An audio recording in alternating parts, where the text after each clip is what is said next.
Serikali ya Jamhuri ya Muungano wa Tanzania na Serikali ya Mapinduzi ya Zanzibar zimeendelea kuweka kipaumbele katika mageuzi ya kidigitali na uboreshaji wa taasisi za umma ili kuweza kutoa huduma bora na za kibunifu kwa haraka na uwazi zaidi. Ameyasema hayo Waziri wa Mawasiliano, Teknolojia ya Habari na Ubunifu Zanzibar, Mheshimiwa Mudrik Ramadhan Soraga alipokuwa katika makabidhiano ya vitendea kazi katika shirika la Posta na kukabidhi vishkwambi kwa masheha huko Kijangwani, mkoa Mjini Magharibi. Amesema kuwa vifaa vitakavyokabidhiwa ni nyenzo muhimu ambazo zitaleta ubunifu mkubwa katika ufanyaji wa huduma muhimu kwa wananchi wao. Serikali zetu mbili, ile chini ya kiongozi wetu mathabiti Mheshimiwa Daktari Samia Suluhu Hassan, Rais wa Jamhuri ya Muungano wa Tanzania, na Daktari Hussein Ali Mwinyi, Rais wa Zanzibar na mwenyekiti wa Baraza la Mapinduzi, zimeendelea kuweka kipaumbele katika mageuzi ya kidijitali na uimarishaji wa taasisi za umma ili ziweze kutoa huduma bora kwa haraka na kwa uwazi zaidi. Katika miaka ya hivi karibuni tumeshuhudia mabadiliko makubwa katika sekta ya mawasiliano na tehama. Uanzishaji na utekelezaji wa mfumo wa anwani za makazi ni miongoni mwa hatua za kimkakati zinazolenga kurahisisha utambuzi wa makazi, biashara na taasisi, sambamba na kuboresha upatikanaji wa huduma za posta, usalama, dharura, ukusanyaji wa mapato na mipango ya maendeleo. Shirika la Posta Tanzania limekuwa mdau muhimu katika utekelezaji wa mfumo huu. Kupitia uzoefu wake wa muda mrefu katika usambazaji wa huduma za posta na vifurushi, shirika hili limejidhatiti kuendana na mabadiliko ya teknolojia na mahitaji ya jamii ya kisasa. Aidha, masheha kama viongozi wa ngazi ya msingi katika jamii zetu wana nafasi ya kipekee katika kuhakikisha kuwa taarifa za makazi zinakusanywa, zinahakikiwa na zinatumika ipasavyo kwa manufaa ya wananchi. Masheha oye! Hivyo basi, hafla hii ya leo sio tukio la kawaida la kukabidhi vifaa tu. Ni hatua mahususi ya kuimarisha utekelezaji wa sera na mikakati ya serikali katika kujenga Zanzibar na Tanzania ya kidijitali yenye mfumo madhubuti na inayotoa huduma kwa ufanisi. Sasa napenda kutangaza rasmi kuwa magari kwa Shirika la Posta Tanzania ofisi ya Zanzibar pamoja na vishkwambi kwa masheha kwa ajili ya mfumo wa anwani za makazi vimekabidhiwa rasmi kwa matumizi yaliyokusudiwa.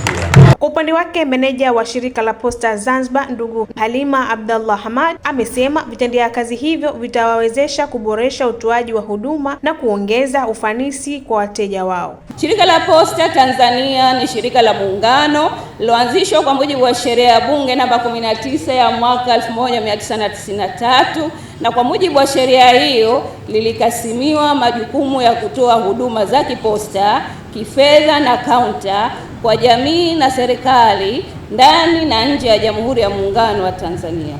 Kwa upande wa Zanzibar linasimamiwa na meneja mkaazi ambaye ni mjumbe wa kudumu wa management ya shirika katika kuhakikisha utekelezaji wa majukumu ya shirika unaenda sambamba na sera na miongozo ya serikali. Mheshimiwa mgeni rasmi, kama inavyoeleweka kwamba Shirika la Posta husafirisha vipeto, vifurushi na mizigo, ambapo kwa upande wa Zanzibar husafirisha zaidi ya mizigo 48,264 kwa mwaka, jambo linaloonyesha umuhimu na mchango mkubwa wa posta katika shughuli za kijamii na kiuchumi. Katika muktadha huu, napenda kutoa shukurani zetu za dhati kwa serikali zetu zote mbili kupitia Wizara ya Mawasiliano na Teknolojia ya Habari ya Serikali ya Jamhuri ya Muungano wa Tanzania pamoja na Wizara ya Mawasiliano, Teknolojia ya Habari na Ubunifu ya Serikali ya Mapinduzi ya Zanzibar kwa kutupatia vitendea kazi ambavyo tutapatiwa karibuni hapa. Hatua hii ni ishara ya dhamira ya dhati ya serikali katika kuunga mkono juhudi za kuboresha huduma za posta. Naye Katibu Mkuu Wizara ya Mawasiliano, Teknolojia ya Habari na Ubunifu, Bi Fatma Mbaruk Hamis anaeleza malengo ya kukabidhiwa vifaa hivyo na vishkwambi kwa masheha. Hadi sasa anwani zipatazo 533,386 zimesajiliwa katika mfumo. Hii ni hatua kubwa inayodhihirisha ushirikiano mzuri kati ya serikali, shirika la posta na mamlaka za serikali za mitaa pamoja na masheha wetu. Zaidi ya usajili wa anwani, mfumo huu tayari unaonesha matokeo katika matumizi yake. Kupitia mfumo wa kidijitali, barua za utambulisho zipatazo 29475 zimetolewa na masheha kwa njia za kielektroniki. Hii inaondoa urasimu, Mheshimiwa mgeni rasmi, na inapunguza muda wa huduma na pia inaongeza uwazi wa uhakika wa taarifa. Mheshimiwa mgeni rasmi na ndugu viongozi, ili kuimarisha zaidi utekelezaji huu, serikali imeendelea kuwekeza katika vitendea kazi. Vitendea kazi hivyo ni pamoja na magari na vishikwambi, ambapo jumla ya magari 12 na bajaji za umeme 40 zimenunuliwa kwa matumizi ya shirika la Posta Tanzania. Aidha, jumla ya vishikwambi 3482 kama alivyotangulia kusema mwakilishi wa katibu mkuu mwenzangu kuwa vimenunuliwa navyo. Katika haya magari 12, Mheshimiwa mgeni rasmi, yaliyotolewa kwa shirika la Posta, ofisi ya shirika la Posta Zanzibar imepata gari moja. Aidha, katika bajaji za umeme 40, Zanzibar imepata bajaji 4. Hizi zitasaidia kuongeza ufanisi katika usambazaji wa barua, vifurushi na huduma nyingine. Na hizi ni ripoti za ASAM Online TV. Jina langu ni Hawa Jafar Khamis, lakini nyuma ya kamera ni Madina Omar.